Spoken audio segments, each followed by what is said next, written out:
Welcome to book club number 2.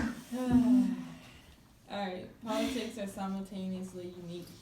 Number 1.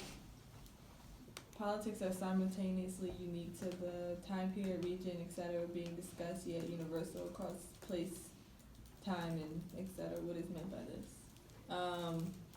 Should I just tell her I'm doing half of it since I'm doing half of this question because the other girl ain't here and he's doing the other half.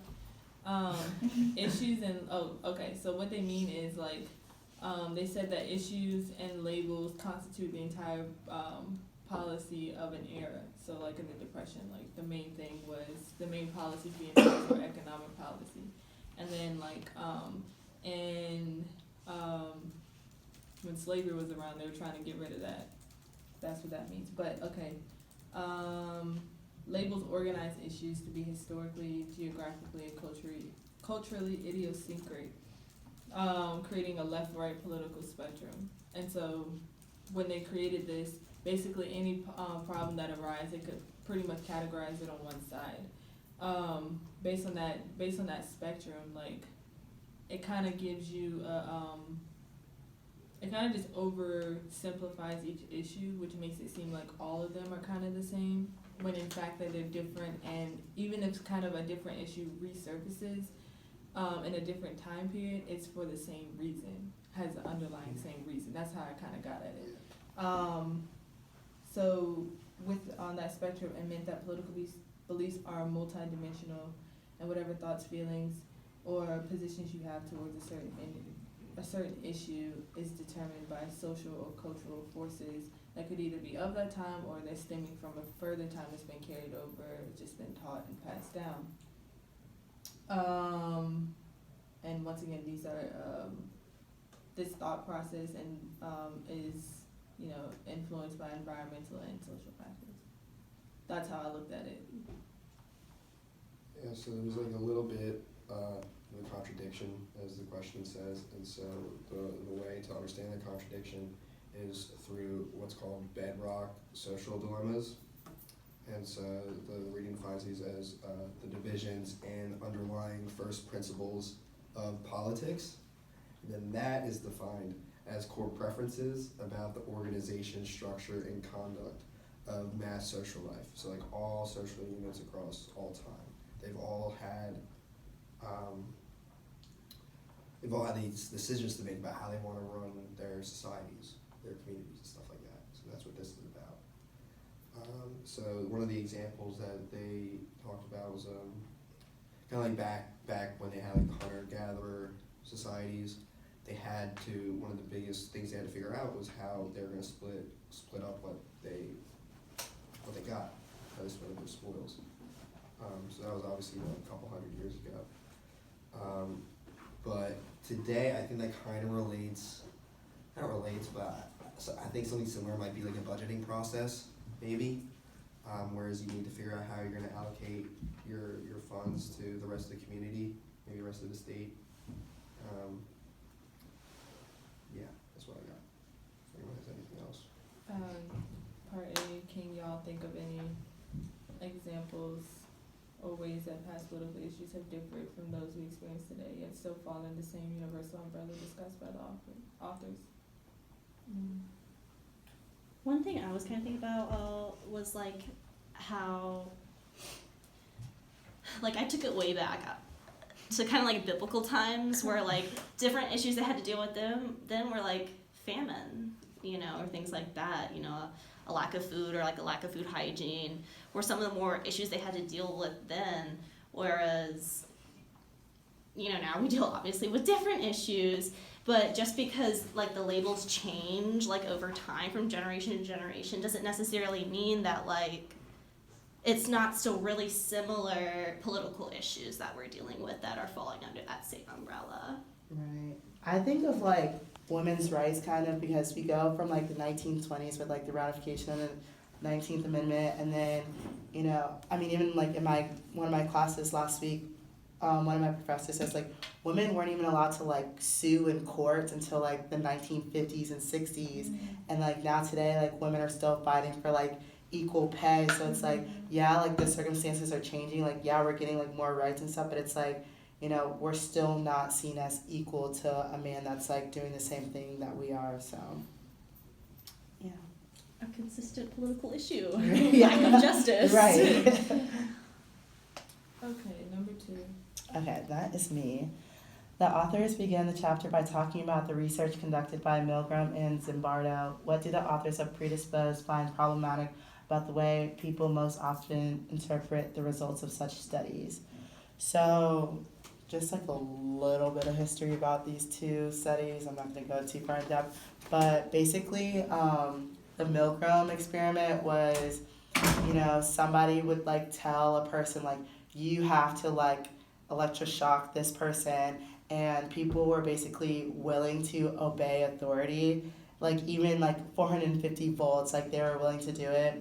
And it was like 65% of the people were willing to completely comply, and then it was when you could hear the person but not see them, it was 62.5% would obey, and then it was when you could both see or hear, it was 40% of the people would still like electroshock the person. And basically, and then the other study was like the famous like, I think it was like Stanford prison experiment, that's what it's called, yeah. So like, the guards and the prisoners and like people that were guards would like abuse their power. So basically, the results were like, under the right circumstances, like we are all capable of doing like, terrible things, even to people that like are innocent, like haven't done anything to us. But like they were also talking about how like, yes, like some people were like too willing to obey, but there was also the group of people that like didn't obey. And I think like people focused too much on like who was obeying, but there was like also people like who didn't do it. Like, I mean, there was, the book even talked about something how like, when the person was like, oh no, you have to like electroshock this person, and people were like, no, like even if it got to 105 volts, they were like, no, I'm not doing it. So it's like, yes, we're all capable of doing like terrible things, but like if you look at the bigger picture, there are people that don't do those things. And then yeah, that was part of the what do the authors think the takeaway of those studies should be instead. And then how does this relate to their approach to studying predispositions and the way they try to alleviate fears and criticism about their controversial approach to studying politics? So I was kind of like confused by this question, to be honest with you, but what I got was politics like play like more than most elements of life and is shaped by individual predispositions, and the predispositional approach also accounts for people not like fitting neatly into just like two parties. So like basically like there are people that aren't Republican, like that identify completely as Republican, completely as Democrat. Like there are people in that gray area. So I think that like that's kind of what they were trying to get from the experiment. Like yes, there are people that like are completely willing to apply. There's people that were, like no, I'm not going to do it. And then there was some people that were like, okay, I might do it under this circumstance, but not under this circumstance. So I think that's what they were trying to get at. Yeah, I think they were like saying too with that example you said, like when people felt they were being like watched, or like when they could finally like hear it, like even if like they would act differently if they didn't know they were being like watched, or they couldn't hear it, like so Right. If they would like actually torture them more, like, or would keep doing that, they're like, oh, someone's watching, so they like act different, so that made the like results kind of a little iffy. Yeah. It's a little off topic, but with the Stanford prison experiment, they could technically leave whenever they wanted, but like they felt like that like they had to stay for whatever reason because they were like the prisoners or whatever. I don't know. I just thought that was really interesting about the study, and I don't know if it said that in the book. I don't think so. No, yeah, I didn't, but it's didn't know that. Well, I have 3. We're ready to move on. So 3 is the author links our political attitudes to our sense of taste and smell. Specifically, the author states that when it comes to taste and preference, humans are not that different from fruit flies. What do they mean by this? In addition to the author's assertion to taste buds can help explain political predispositions, they also say that politics has an odor. What do they mean by this? And be sure to use examples. So basically what they're saying is like fruit flies, people have different tastes and preferences and like food and odors. So some people like sweet and savory, and some people find other aromas delightful, while some find it like repulsive. And so, but taste buds aren't limited to food. Like people discriminate in everything from like they were saying like all things from like fashion and art to like the way people even like talk and story tell. So people are attracted to certain stimuli they find like tasty or pleasing instead of disgusting or like disturbing. And these variations of taste and preference lead to like individual differences that also like attribute to their attitude and behavior, which these also like lead to personality and values, which are connected then to our like political orientations. So like flies, our taste buds are normally biologically based and relate to our like behavior right down to political orientation. So that's what they're saying, like can determine some people's like political orientations is like what might sound really good or tastes good to like someone is like disgusting to another. And so the quote, politics has an odor, basically means like certain things don't appeal to like others, like I just said. Conservatives like tend to stick with what they like and know, whereas like liberals are more adventurous to new things. And so like examples of this I read throughout the book was like the Obama versus McCain kind of like debate they had going on, where like Obama mentioned liking arugula salads, and like that kind of like exploded, and they were like, oh, like you're fancy like college student, you like arugula salads. And so they kind of like did this thing where they said liberals picked like arugula salads or like fancier things different, which they called like exotic, which I don't really think salads that exotic. But like liberals chose that twice as more as conservatives who preferred more like basic meat and potatoes was what they called it. And when conducting the test, liberals scored a lot higher when they were also given the choice of like eating their favorite meal versus eating like an exotic meal. On like an average of like a scale of 1 to 3, liberals scored a 3 and conservatives scored 2.5. Also, they just did like other basic kind of examples of like cars, whereas Republicans chose Porsches and Democrats chose Volvos. And they said that Republicans tend to be more like satisfied and stick to what they like, whereas Republicans like to shop around and experience more brands and whatnot. So basically the people are just more drawn and attracted to like what also influences their political orientations and like decisions for like which answer they want answer to, and why people have like different tastes is like why they're different political views and whatnot. That's basically what I got out of that question.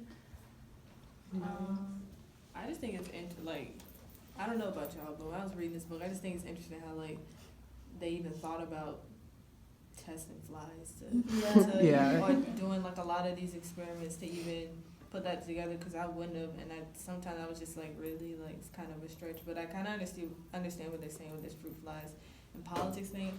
To me, I just felt like it was just like we all like what we like, flies like what they like, animals like what they like. I mean, I understand like how certain taste and smell interact with us, and like something. If something tastes bad, we're not gonna go back to it. If something smells bad, we're not gonna like it. But the way they like connected it to politics, like you just said, like the car thing, I just, maybe I don't really quite understand completely how they came up with that generalization. I just feel like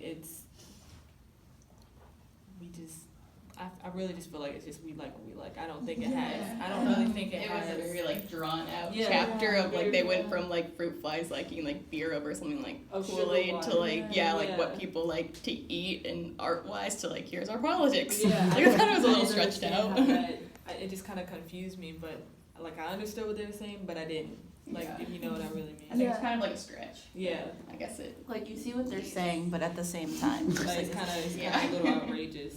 I just thought, I was thinking back on what she said in class the last time we had class, how like they would put like their sweat in the jars and like let it sit out, and then like liberals tended to like the liberals sweat and like Republicans tended to like the Republican sweat, and so and you know they hated like the other one or whatever, but like I don't know, it's just so like, you know, because you don't really think about that, you know, like it's not like, oh, I like this guy because of the way he smells, or like this girl because of the way she smells. Like I don't know, I just thought it was really. Or like different, like when we took that personality test in class, and they were like, oh, if you scored like this, then you're more likely to be whatever. And I feel like I don't. Yeah. I mean, you can see what they're saying, but it's like like on some of the things, like I'm really liberal, like whatever, but and some of the things it was like, oh, you're more like a Republican because of this view, and I was just like, how mine was. I felt like a lot of that questions ain't it. Same. Yeah, Like, didn't no. apply because it was like in social situations, are you more quiet? And I'm like, yeah, I'm kind of antisocial sometimes. And they're like, you're a conservative. I was like, no, I'm just shy. And I was like really easily disgusted by those images and that one like TED Talk video that they put up, but I'm not at all conservative. But like I was really like I get grossed out easily. Yeah. But yeah, I felt like the comparison between, you know, the humans and the fruit fly was like really intentional to almost make the purposely point out that that simplification like you were talking about, to almost see like, hey, even at a really basic level, you know, all species, you know, particularly humans, have their preferences and have predisposed inclinations to have certain preferences. I just also feel like, you know, this book, throughout the book, it just kind of talks about, like, your environment and how that plays a factor. I actually think, like, you know, who you're around and who you're raised around, that more than an odor or a scent or, like, you know, they help shape your views, and that maybe that's why you're more inclined to lean towards one side or to choose this one thing than others. Like, maybe that's kind of what you know. Mm-hmm. Maybe that's kind of what you were One of the around. examples that they talked about was, I forget if it was conservatives like broccoli or hate broccoli. It was one of those. But apparently the conservatives, they do one or the other, and it's because that's what their parents did. And that's what they learned growing up. Yeah. That's what they stick with. Yeah, they also did that, like what she talked about in class, like the bean test and how Yeah. like liberals are more like willing to like give away and take more chances in beans and whatnot, and like conservatives like held on to them more. Yeah. Alright, yeah, I'm gonna go, my question like goes right off of that, what we were just talking about. So the question is, the author proposes that the way we are predisposed to see the world literally can affect our political behavior. How do liberals and conservatives tend to differ in terms of what they choose to focus on, in terms of positive and negative stimuli, and how do liberals and conservatives tend to differ in terms of how they react to outside stimuli? So according to the reading, liberals and conservatives, as we know from the past question, they have differences that are emotionally, preferentially, psychologically, and biologically distinct. The belief that ideology can be rooted in personality, it all started like in the 40s and the 50s, like right when like the Cold War was starting.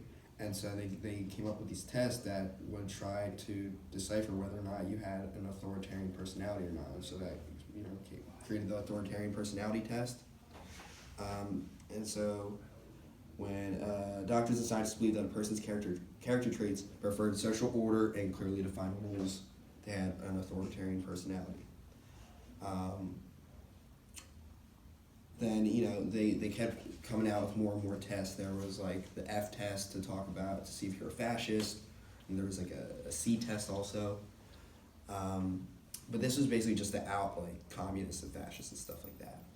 Then, like several years later, there was a big five personality test came out, and it wasn't supposed to be political, but two of the like five like, questions that were asked were inherently political.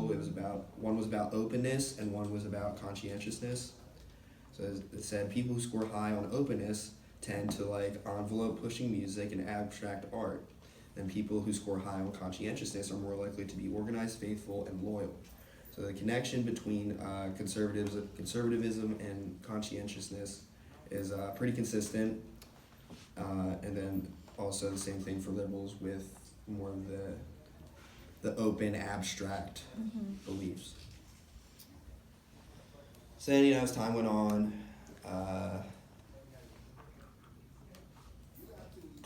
there's another theory called moral foundations theory, which is basically deciding what is right, what is wrong. Obviously, liberals will have different choices than conservatives would. A conservative is more likely to take into account. I'll start off with the liberals. A liberal is likely to see a moral wrong when an individual is being socially ostracized. Then a conservative, on the other hand, would say, well, wait, why is he being ostracized? Did he do something wrong? Is he not being loyal? So, you know, there's kind of like 50-50 there. And then one of the interesting things that I read in this chapter was that it even goes down to the pets that they get. Liberals and conservatives will get different kinds of dogs. Let's see, conservatives want dogs that are loyal and obedient, and then liberals wanted dogs that are more gentle and relate to their owners as equals. I don't know how that works. How do you know a puppy's gonna do that? Yeah. We're equal masters. So then these pet preferences, they branch out, and they have to do with like basically every single decision and choice that these people make in life. Liberals emphasize traits associated with just treatment, and conservatives emphasize traits reflecting loyalty and authority. Sorry. Again, left is characterized more by a desire for the new, an abstract and novel, and a commitment to individual expression, whereas the right desire order and security, and a commitment to tradition. These differences correlate with disagreements, everything from what to eat for dinner, as we were just talking about, all the way to who should run for office. So it goes all up and down, back and forth, side to side. One of the examples that I was thinking of, the first thing I thought of, was just like the immigration debate. There's liberals always saying like we need to help these people, we need to let these people in, and especially with like the family separation thing. Everyone was like, why are they doing this? And you hear the conservatives as well. It's like, when we told them the rule, they didn't have to break the rule, but they did. And so, it's like tell me the same breaking the thing. rules. Back then. Even though like they were legally allowed to, but I feel like that fits perfectly into what we're talking about.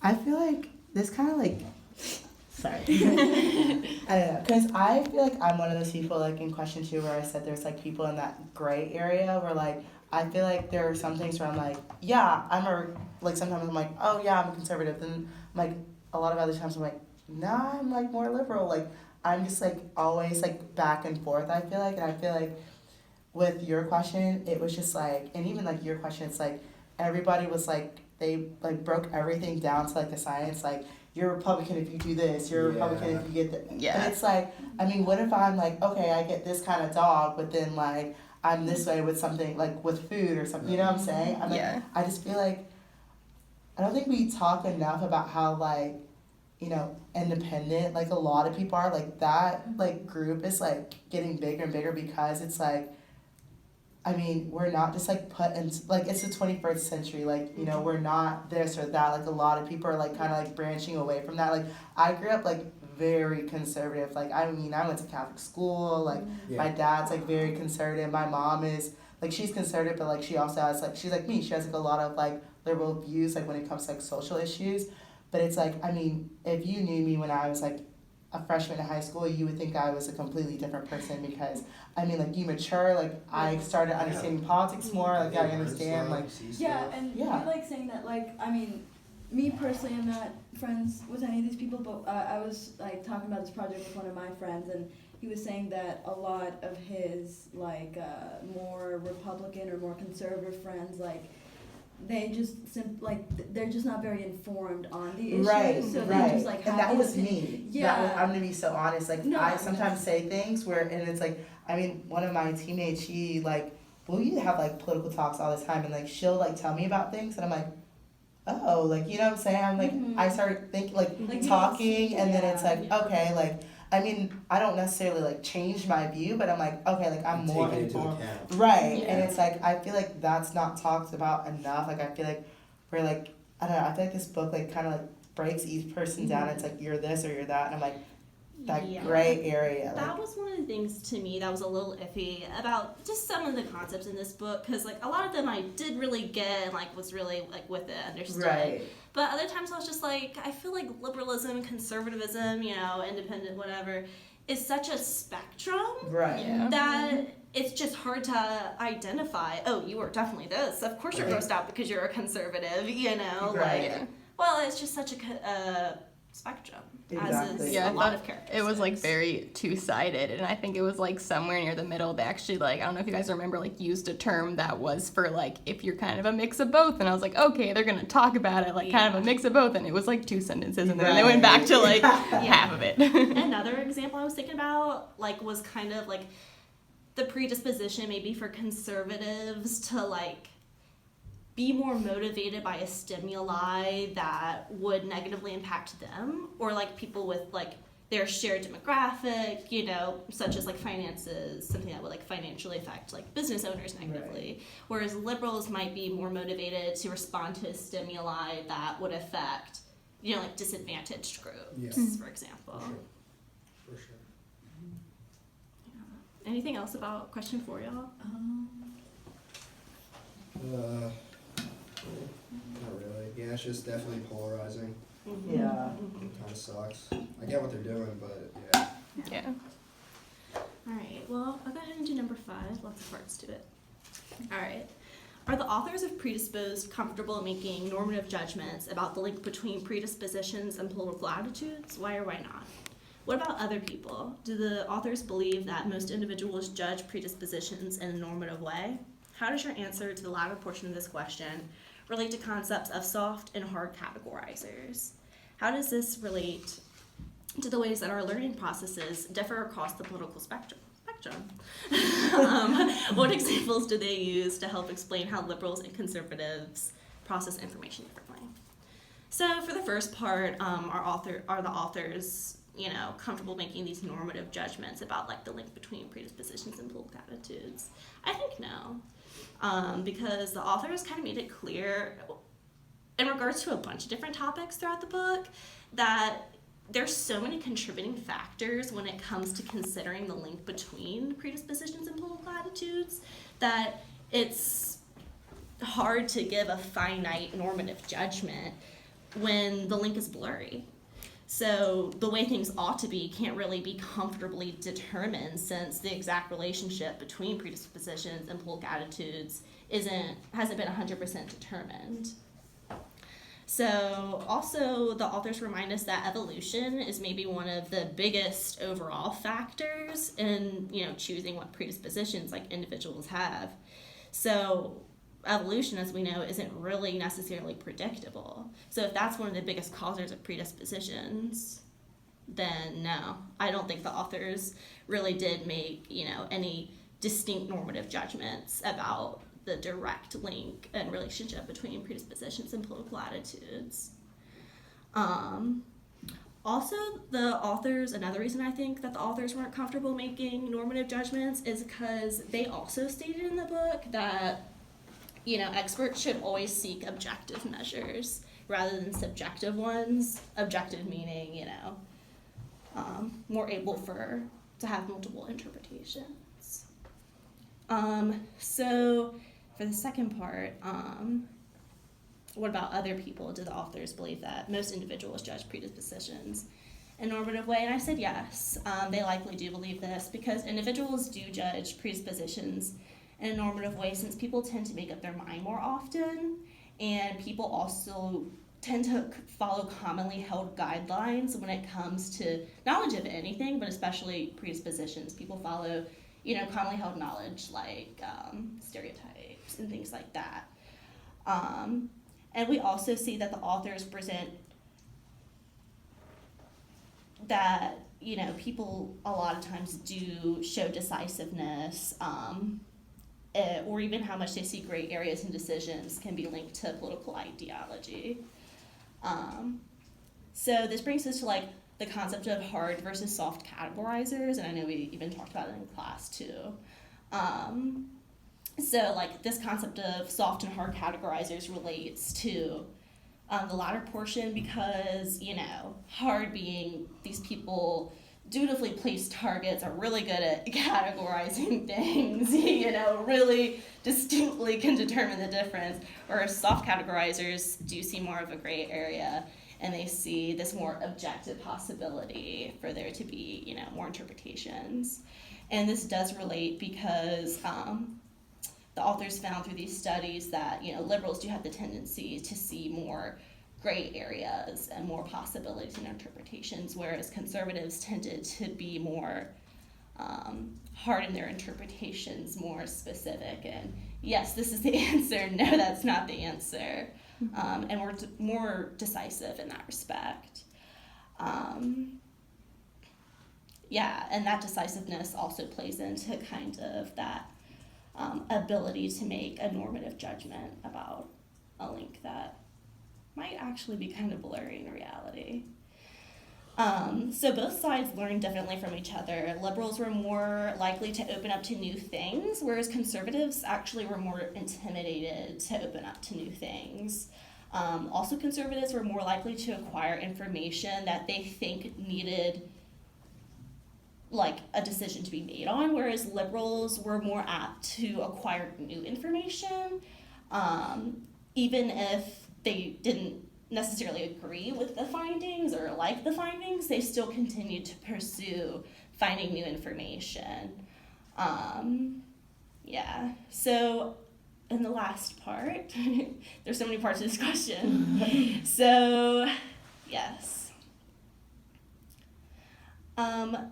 The way that both sides learned and shaped reinforced that they see the world differently. They used an example of like zoo versus farm animals for the two like categories. Like, oh, is a goose a farm animal? They said, and that's kind of weird. Like, a goose could be on a farm, but it's not typically like what you would tell a kid. Oh, what's this little farm animal? Yeah. Not really. But you know, some people really were opinionated one way or another, and the authors found that that was like very much so linked to political ideology. And liberals are more likely than conservatives to be like distracted, yet flexible and open-minded. But this could actually sometimes lead to like the task not being completed the way the authority intended it to be completed, whereas conservatives were a lot more apt to follow directions in the way that the authority intended it to be. Yeah, what are y'all's thoughts on all that? I think the categorizer part is interesting because you said that the liberals were more open to look for new information and then conservatives were not more open to do that. I think that the hardness of categorizers kind of like poses like it's like it shows that it's a bigger problem. Like you can't put everything in like just one thing into one category and that's the reason this happens. I think you kind of gotta, but you can't also have everything in a gray area. I think it has to kind of be a middle. And if you're not willing to explore, if like policymakers and stuff aren't willing to understand that, you know, this doesn't just happen directly because of this. Like a lot of other things are a factor, and this just isn't an issue that affects one group of people. It affects more than that, so you just can't put it in that category. And if they actually take time, yes, you can use basic information that's always been there, like the kind of stuff that everybody knows, but also if you take a chance to do more research, which they don't really got that kind of time because they're busy.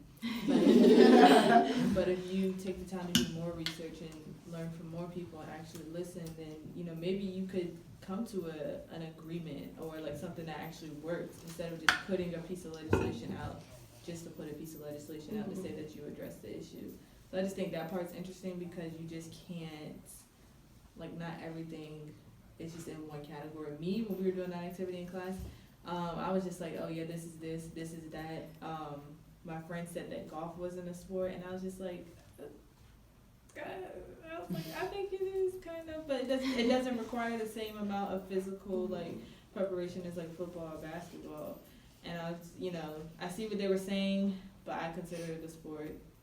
Yeah, I thought that was kind of like when we did that activity. Yeah. Like I think it was more of like liberals and conservatives can both have very strong opinions. So, like I thought that was more of like an are you a strong opinion? Because like I didn't have much gray. I was just like, yeah, that's a sport. That's not a sport. Like I was pretty decisive about that. Whereas like I know some of my like more conservative friends, like they would have thought about that stuff for like hours. Like who like is golf? Like let me think about it. Like so I thought like just something that doesn't apply if like you're just more like wishy-washy or if you just kind of know what you want, whether you're conservative or liberal. And I feel like personal experience plays into that as well a lot. Like, if you're a golfer, you're probably going to say golf's a sport. Right. If you're a cheerleader, you're probably going to say cheerleading's a sport, you know? So that also plays into the role that predispositions play and, you know, how they inform our other beliefs and knowledge. That's one of the bigger criticisms about this whole thing, is that when they're doing like these studies and stuff, like we're not really sure what the scientists and doctors, what their preferences are. So in some instances, when they come up with a result, if say they were like left leaning, the result shows that, oh, this right thinking process is actually dangerous, and like they kept happening and happening and happening. So I think it's just weird to have to go over this stuff while already having like a predisposition. Mm-hmm. You know what I mean? Yeah. All right. I think we're ready for number 6. Okay, the authors argue that asking whether individuals are shaped by nature or nurture misses the mark. That question relies on a false dichotomy and is thus too narrow, because in fact we are both shaped by nature, our genes, and nurture, our environment, and at times they are inextricably linked. Discuss the way twin studies contribute to our understanding of the role of nature and the inheritance of our political attitudes. Discuss at least one study that suggests that nurture plays a role in the cultivation of our attitudes by affecting our biology. So, sorry, I almost deleted this answer. Okay, so the one that I first chose to look at was the study of the MZ and DZ twins. Like they said that, well, the genes in the twins. So MZ twins are basically genetic clones. So they're closely related to their nieces and nephews as they are to their own kids, which is interesting. I didn't know that. And MZ twins are usually they usually use them as a baseline for assessing genetic roles in many ways, while DZ twins come from 2 different eggs and fertilized by 2 different sperms. But they grow in the womb at the same time, and they tend to be raised in the same environment, like same parents and socioeconomic class. They use height to see if they're more like, if MZ twins are more like the DZ twins, would suggest that genetics was influenced when they were being formed, I guess. And they came to the conclusion that environmental factors force MZ twins to be more alike, and that the environmental factors that force MZ twins to be more alike are the same factors that make DZ twins alike. And this would suggest that environment plays a factor into their development.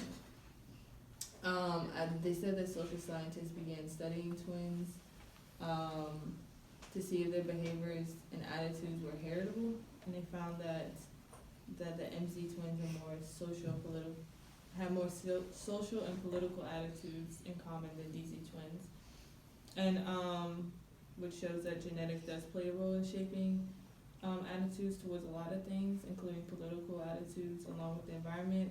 I didn't really understand how the genetic part did. I was kind of confused by that, but I understood that. So they used a nurture study. So that was like kind of like the nature part, like the genetics and the environment. But they also used a nurture study, like the cab driver example. And they were saying that does a cab driver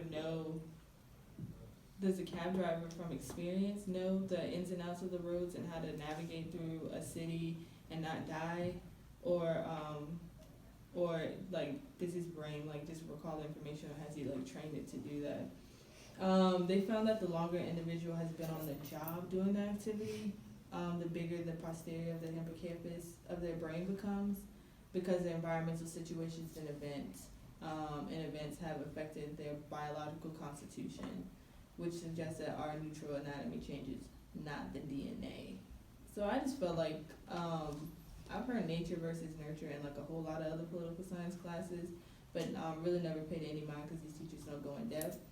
But reading this book, like, I guess I kind of understand where the nature part comes in, because, I feel like from your, I guess, one as a human being, and then also from like who you're raised by, yeah, that does play a part on how you develop your attitudes.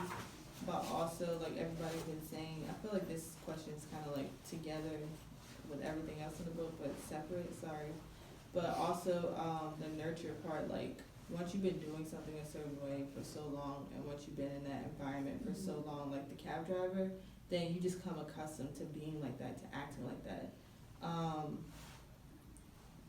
No matter like, I could take me and my little sister. Like everyone thinks we're twins, but we're obviously not. But we do a lot of things alike. We say a lot of things alike.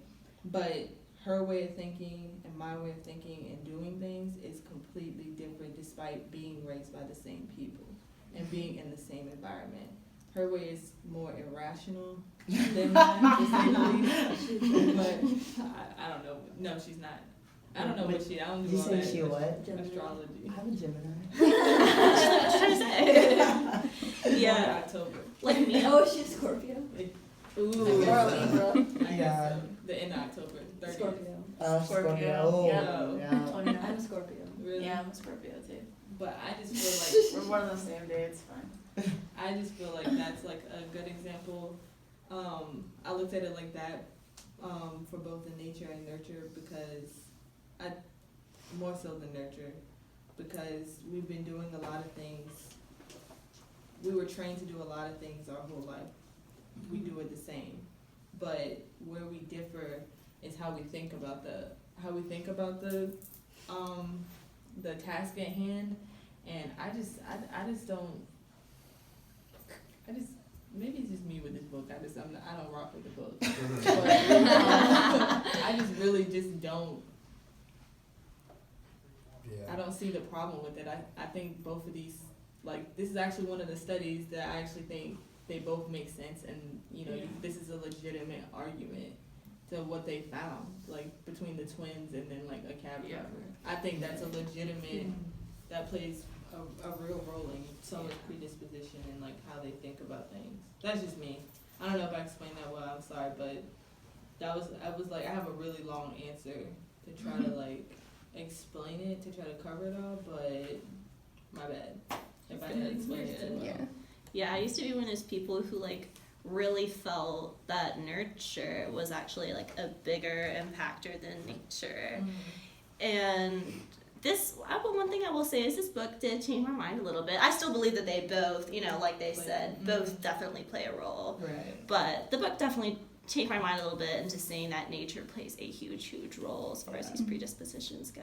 Yeah, I think one of the examples they had for it, which I thought was like really interesting, they actually didn't go that in depth as I thought they would, but the two girls that were switched at birth at this hospital, Yeah. and like how they were like, I guess, in the same town, and then in like I guess the mom's like on her deathbed. It's pretty dramatic, kind of interesting, and she like told the son like, oh, that like the girl of whoever she is, like that's actually like your sister, and like the one you thought you was isn't. And how it was like more nature, because they said they like met the other girl, and her personality and traits and like things that she liked were like very similar to hers, whereas like the family she grew up with, like she never understood like why they weren't. So I think that kind of like, I always thought kind of like nurture was a little bit like the same, like more of an impact, but how she was like, yeah, definitely my interests and like my habits and mannerisms, like she found out were a lot the same as like, even though she wasn't raised in that family. Right.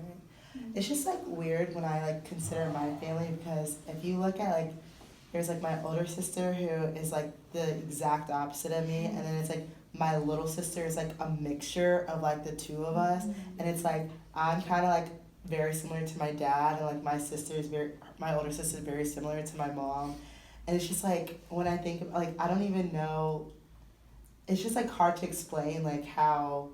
Like you said, like you and your sister, like people think me and my older sister are twins, but it's like the way we think, like about everything. Like, I mean, my sister literally yells at me about being like a Republican, and she's like so far to the left, and I'm just, like, it is so weird, because it's like, I get some of my views from my dad, and some of my views from my mom, and then also like, being around other people, and like my sister like doesn't even think the same way as my parents. Like for her, I feel like nurture was like a huge thing, and like for me, it's like nature, and I feel like that's kind of like.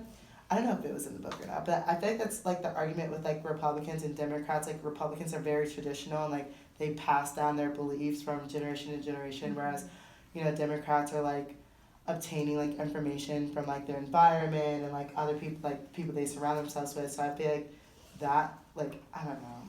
I'm like really weird at that. Like my family, I feel like it's just like all over the place, you So know. it's mine. Yeah. This the part A to this question, consider various ways we discuss political socialization process in this course. And are you more or less comfortable with the idea that your politics could be shaped by some of those processes than others? What about the idea that your politics could be shaped by your biology? I think we kind of just addressed that. I said it really doesn't it doesn't change anything because I honestly don't be thinking about this other than when I'm in class.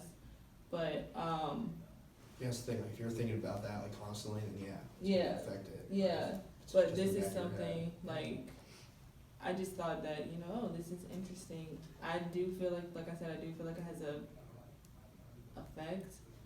But if you really believe in this stuff, then you might think one has more of an effect than another. But when you actually sit down and think about it, like, maybe it could be just as equal. Like, maybe 50-50, maybe 49 or whatever.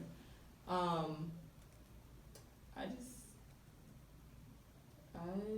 just think, what about the idea that your politics could be shaped by your biology? Yeah, I just think that they both play a part. It doesn't bother me that one may do more than another. Like, none of this stuff really phases me. That's just me. For me, like, the idea that politics could be shaped by my biology, possibly even more so than just my actions and my lived experiences, is a weird concept to me, just because, like, I'm a really hard-headed person, and, like, I do pride myself sometimes, like, with the fact that a lot of my beliefs are somewhat, original, and I feel like aren't shared with a lot of my family members and things like that. So the idea that, like, they could be biologically, preempted is difficult for me to absorb, because I kind of want to be like, well, I completely fabricated my beliefs. Yeah. But that's definitely not true. I think it's a good thing, though. Like, everybody, whether you believe it's biologically or environmentally, I think it's good because it... I thought it was a teacher, I don't know why. I think it's good because, like, this really, you know how they say, like, everybody comes from different places, so everybody has different views. This is, like, I think that explains that. Like, I really do think that explains that, and I think this allows, like, people to bring different perspectives to the table when it comes to, like, kind of solving issues.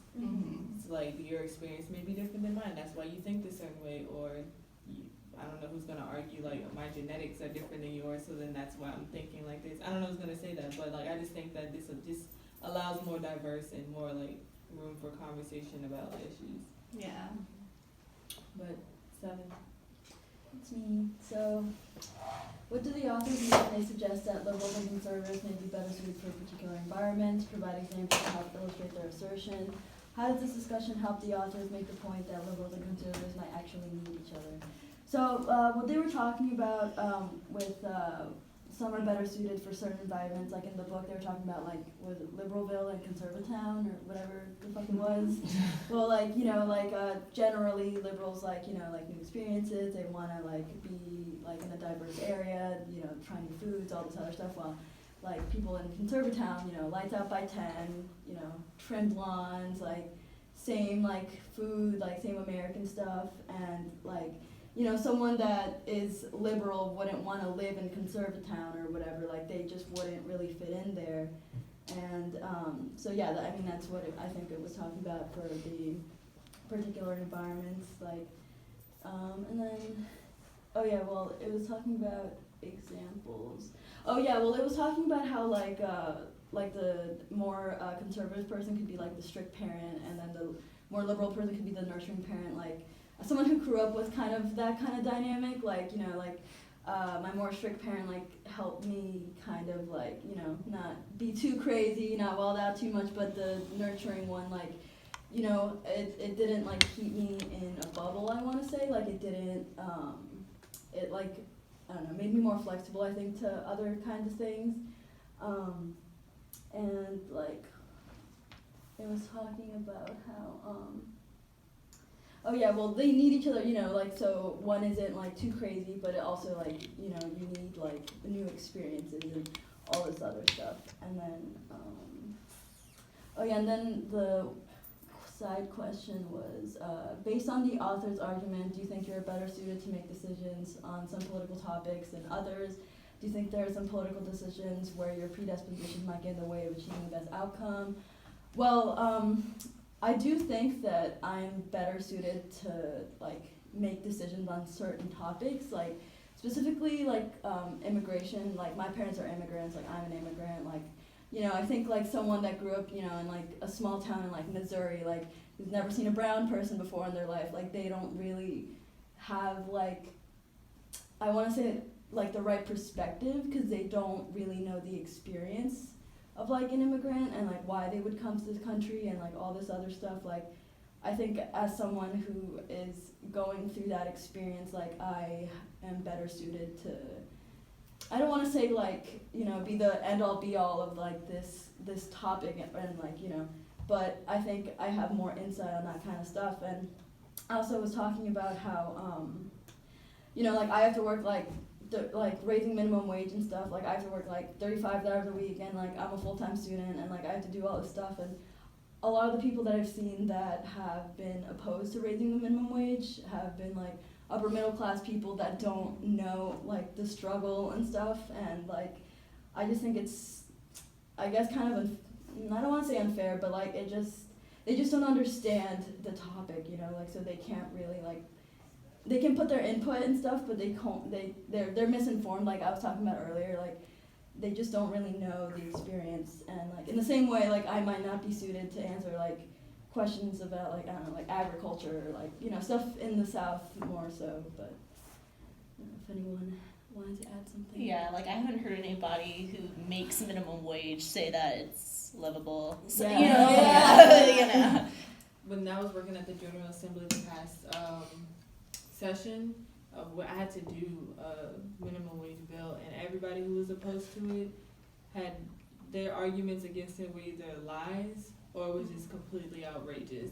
And I just felt like, you could tell that they weren't that, you know, well versed on how everybody was being affected by it. So, and also they were all business people. They were all people from Yeah. companies. So I feel like where you're like coming from, you don't, like I was just doing what I was told, but I don't have any, you know, way to, I'm not qualified to make a decision about that, except for like all of us have been here making minimum wage at one point or making like a low amount, so we know how it affects us, but also they're representing the like business side, how it's going to affect their overall bottom line for their company and also for the economy of the state, and that's what they were trying to get at. So yeah, like I think that's interesting that you said that. Like I thought it was just crazy how they were arguing against it. I was just listening to the BS. Yeah, it's like most of these people like, you know, have been handed most of their things in their life, so, and like you haven't really had to work or like anything like that, so yeah, like I said, they just literally don't know, they just don't understand. And like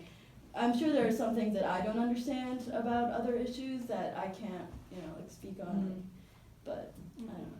Even if they did have to like overcome like adversity or anything like that, it was like 20, 30, 40 years ago, and it was Yeah. so different back Yeah, then. for sure. Like just the price of things alone Was made it different. easier for them to succeed than us. Yeah. Go ahead. You can go ahead, Melissa. Okay, so I also worked at the General Assembly and I had to write constituent letters, which I'm pretty sure is what you're referring to. And like a lot of the people who were opposed to the ERA was like, it's not going to be beneficial towards women. We would get like 70 emails like a day about people opposing the ERA, mostly men, surprise, surprise, who thought that women would be like, they would have to pay more in insurance, which somebody said, one of the LA said that was true, but in terms of like equal rights and paying more in insurance, like I don't really see the correlation between that. And then one of the guys, he had a really distinct name, this is why I remember, because it was like such an American name that I thought it was like a fake name. I don't know how to explain that, but anyways, so he also would send stuff about like anti-abortion, like stricter like laws about that, and I was like, wow, there's a pattern, huh? but I feel like because, you know, he was like a man, right, he wouldn't understand what it would be like to be a woman, obviously. And I feel like that's why he feels the way he does, like the ERA would somehow be hurtful towards women. But Yeah, I think that's a really good point. I was actually going to bring that up too. Like, really? I really like this question because I definitely think that certain individuals are more suitable to make certain political decisions than others. And honestly, I'm a believer that certain people really shouldn't even be voicing opinions on certain political matters. I don't think I really need to say anything else. Do People you? are idiots. A prime example is, abortion. Yeah. And honestly, you can even look to guns. Like, do you know how to shoot a gun? Do you know how guns are used? Do you know the effects of guns? Maybe you shouldn't be legislating them. This is just a quick story, but when I worked at the General Assembly, there was people that were arguing about guns, and they literally brought them onto the elevator. I'm like, oh my goodness, because I didn't understand what was going on. I was like, wow, It's a a gun lot day of down people there. have guns, and it was scary. But anyways, that's it. Yeah. And if y'all want, I can start with question 8. Go for it. Cool. Are you convinced by the evidence and discussion provided by the authors in order to back up their thesis that indicate biological predispositions can impact our political attitudes and behaviors? Why or why not? How do you think their conclusions should inform the way we speak about politics, whether as citizens or as political scientists? So honestly, I feel like what I'm saying is just reiterating what everybody else has been saying. In my family personally, we're all like, because when I was reading it, they were talking about like genetics and stuff, and me and my family were all genetically related, obviously. And my mom has different political opinions than me. Like, my political opinions are more like, because my mom grew up like Catholic, and like Catholic is a loose word because it was like, loose Catholic, not like super strict Catholic, but regardless, she's like a Democrat, but she's like, has a lot of like conservative values, but she doesn't know that, and she doesn't like it when I tell her that, so that's fine. But also my sister and my mom will both say to me like, oh, you take things too seriously. It like, my mom's like, it's your generation. Actually, I'm on the borderline of Gen Z, so anyways, I'm still a millennial. But anyways, also, like, I feel like my older brother is a Republican, and he like flip-flops a lot, but he's a Republican, and it's just like really weird because we're 4 kids, and like my brother isn't politically interested at all. My sister thinks that my political values are too strong and like that I need to relax. My mom feels the same way. And yeah, and it's just kind of like, if we are all like, if they're like my parents, shouldn't I also view the same things as my mom? Like, but I don't know. But and I really don't think that we should be determining our like political stances or how we treat politics or how we treat citizens based off of the fact of genetics or biological predispositions. And that's all I really have to say about that. That's very well said. I agree. Yeah. I just feel like this book was just another way that people just want to like prove that, I just felt like this book was just a category. Like, this is just giving them more research and more reasons as to explain why people act a certain way. I feel like some of the stuff they were pulling out of thin air. Yeah. But I feel like it made didn't sense. quite make sense. It Yeah. actually made sense. Like, I actually don't really, I really do agree with you, but I just feel like this is just a way for them to explain it. They took a really long way Yeah. to explain this that's already known, but everybody wants some type of scientific research, so I feel like that's what this book was giving. Yeah, I was thinking you would have more of a like definitive ending, but it was just kind of like, I'm gonna talk about both sides and call it a day. I feel the same. Yeah. I'm convinced that there are biological predispositions for political attitudes, Yeah. but I'm not convinced by every single one of their findings. Yeah. Right. I feel like it's more like nature versus nurture kind of thing than just like a specific thing, because me and my sister grew up pretty differently because we're 7 years apart. So I feel like that has a contributing factor to how much we care about politics. Like, my brother's a Republican, but me and my older brother both care about politics. my two younger siblings grew up with my mom being older. She was like in her 30s when she had them, and she was in her 20s when she had me and my brother. So I feel like that impacted like our perspectives of the world, which they did mention in the thing. They said that liberals and conservatives both will mend the way they see the world, and not the other way around. And Right?